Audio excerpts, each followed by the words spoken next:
అనకాపల్లి జిల్లా నక్కపల్లి మండలం రాజయ్యపేట గ్రామంలో నూకతాత పండుగ మహోత్సవం అంగరంగ వైభవంగా జరిగింది.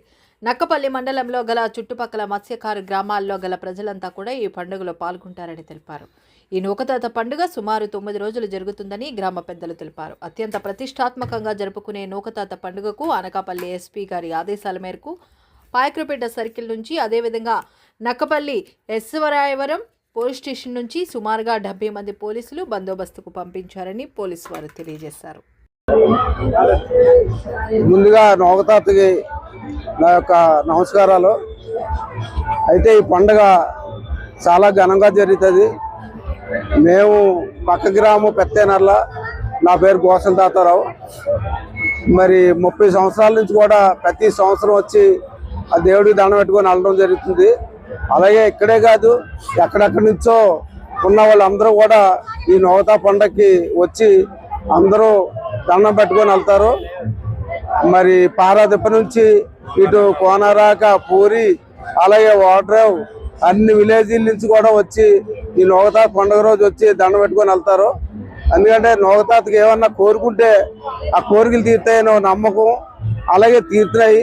దానివల్ల ప్రతి మత్స్యకారులు, అలాగే ఈ చుట్టుపక్కల అన్ని గ్రామాలు అందరూ కూడా ఫిషర్మెన్ విలేజ్లు కానీ, అలాగే పక్క ఉన్న విలేజ్లు కానీ అందరూ కూడా కంపల్సరీగా ఈ పండగకు వచ్చి హాజరయ్యి అన్ని విషయాలుగా దండాలు పెట్టుకొని వెళ్తారు. అలాగే ప్రతి ఇంట్లో కనీసం ఒక మనిషి అన్న శపం పడి మరి ఆ దేవుడికి నూకతాతకి చూసుకుంటారు. ఎప్పుడు కూడా ఇలాగే కలకాలం మరి అందరి కోరికలు తీర్చి అందరినీ కూడా దీవించి కాచి కాపాడతారని కోరుకుంటున్నాను. పూర్వం పెద్దలు మరి అలా మనిషే ఆ మనిషిని నూకతాతగా సృష్టించి మరి ఆ నూకతాత అనే పండగని ఇంత ఘనంగా చేయడం చాలా ఆనందంగా ఉంటుంది. మరి మాది పక్కన పెత్తేనర్ల, అలాగే మా ఊరు నుండి కూడా ఊర్లో సగం జనం ఇక్కడే ఉంటాం. ప్రతి విలేజ్ నుంచి కూడా బాగా ఎక్కువ జనం వచ్చి మరి ఘనంగా దేవుడిని గుడికి పంపే వరకు కూడా అందరి దగ్గర ఉండి చేస్తాం. ఈ ఉత్సవాలు 9 రోజులు జరుగుతాయి సార్. 9 రోజులు కంటిన్యూగా జరుగుతుంది. మరి నైటింగ్ కావచ్చు, ఏదంటే కానీ చాలా ఘనంగా జరుగుతుంది. నా పేరు మడదా రాంబాబు. మాది రాజయ్యపేట గ్రామం, నక్కపల్లి మండలం, అనకాపల్లి జిల్లా.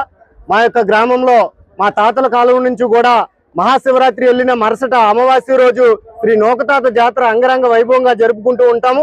సంక్రాంతి పండగకైనా మానేస్తారేమో తప్ప ఎక్కడ వలసలో ఏ రాష్ట్రంలో ఉన్నప్పటికీ కూడా ఇటు కర్ణాటక అవ్వచ్చు, ఒరిస్సా అవ్వచ్చు, వలసకి వెళ్ళిన ప్రతి ఒక్కరు కూడా ఈ పండగకు వచ్చి శ్రీ నూకతాత మొక్కులు తీర్చుకుంటే సంవత్సరం కాలం పాటు చల్లగా ఉంటాం, ఆయురారోగ్యాలతో సుఖ సంతోషాలతో ఉంటామన్న ఏటా జనాలు వేలాదిగా పెరుగుతూ వస్తున్నారు.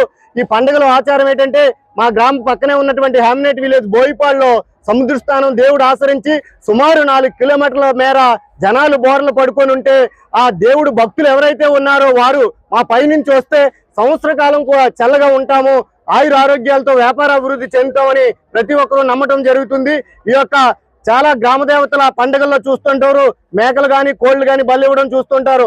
ఎటువంటి మాంసాహారం ఉండదు. వచ్చినటువంటి చుట్టాలకు కూడా శాకాహారంతోనే పెట్టడం అనేది మా యొక్క పండుగల ఆచారం. ఎందుకంటే శ్రీ నూకతాత అనే వ్యక్తి మా తాతల కాలంలో పిక్కి నూకతాత అనే మనిషి ఉండేవాడట. మా మత్స్యకారులు చేపలు పట్టుకోవడంలో కానీ, అలాగే తుఫాను హెచ్చరికలు ముందుగానే చెప్పే వ్యక్తిగా ఆయన ఉండేవారిని. ఆయన చనిపోయిన అనంతరం కూడా పెద్ద దేవాలయం నిర్మించి ప్రతి సంవత్సరం కూడా ఈ అంగరంగ వైభవంగా మేము పండుగ చేసుకుంటూ ఉంటాం.